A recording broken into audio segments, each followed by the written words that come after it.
क्या आपने गौर किया कि सफलता कभी-कभी हमारे आत्मिक जीवन के लिए खतरनाक हो सकती है? यह अजीब विरोधाभास है। परमेश्वर द्वारा हमें दी गई आशीषें ही हमें उससे दूर ले जा सकती हैं।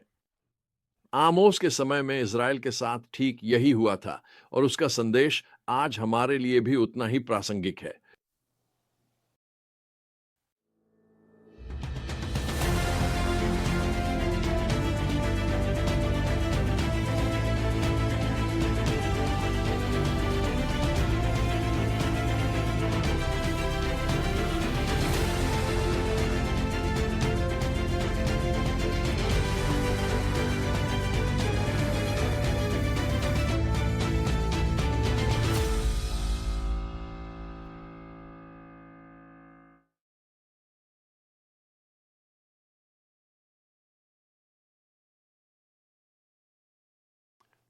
आमोस की पुस्तक धार्मिक उदासीनता और गलत प्राथमिकताओं के खतरों के बारे में एक शक्तिशाली चेतावनी भी देती है। परमेश्वर के लोग समृद्ध और आरामदायक हो गए थे, लेकिन उनके दिल ठंडे पड़ गए थे। वे धार्मिक नियमों का पालन तो करते रहे, लेकिन गरीबों हेतु न्याय और करुणा नजरअंदाज कर दी। आमोस प्रभावशाली चित्रण से ध्यान आकर्षित करते हैं। सामरिया की अमीर महिलाओं को बुलाकर उनकी तुलना बाशान की गायों से करते हैं। ये समाज की अभिजात्य महिलाएं लाड प्यार में पली थीं, हमेशा मांग करती थीं, गरीबों को अपने नीचे कुचलते हुए ऐशो आराम में रहती थीं और सोचती थीं कि उनकी धार्मिक रस्में परमेश्वर को प्रसन्न रखेंगी।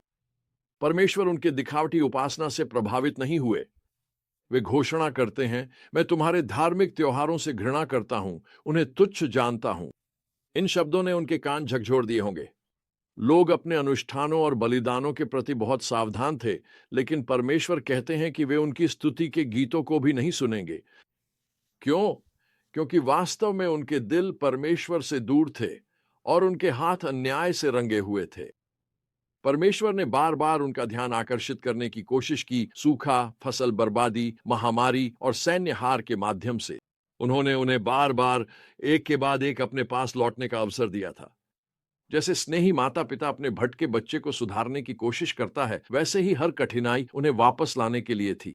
लेकिन हर संकट के बाद हम वही डरावना स्वर सुनते हैं, फिर भी तुम मेरे पास नहीं लौटे।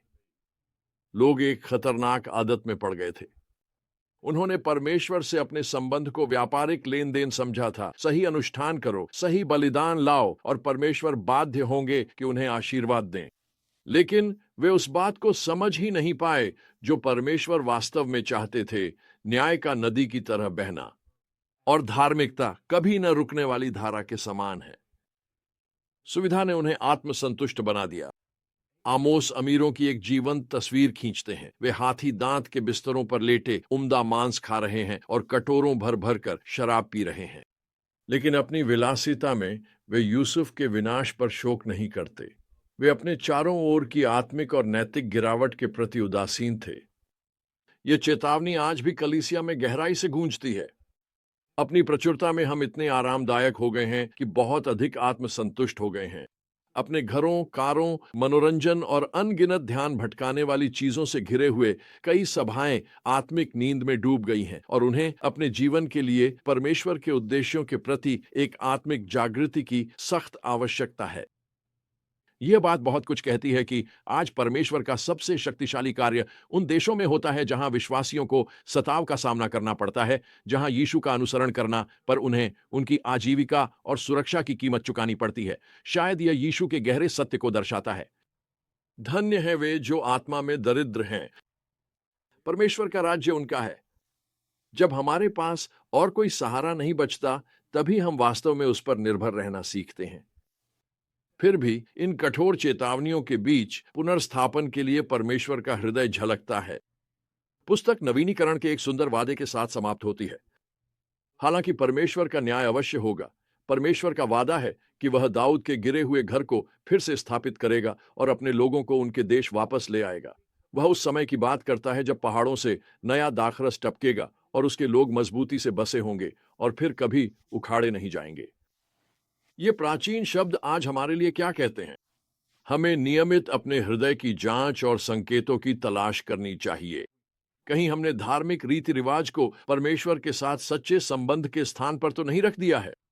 अपनी आरामदायक जिंदगी में हमें आत्मिक उदासीनता के खतरे के प्रति सतर्क रहना चाहिए और जानबूझकर उन लोगों के प्रति करुणा विकसित करनी चाहिए जो कम भाग्यशाली हैं। सच्ची उपासना केवल चर्च में होने वाली बातों तक सीमित नहीं है।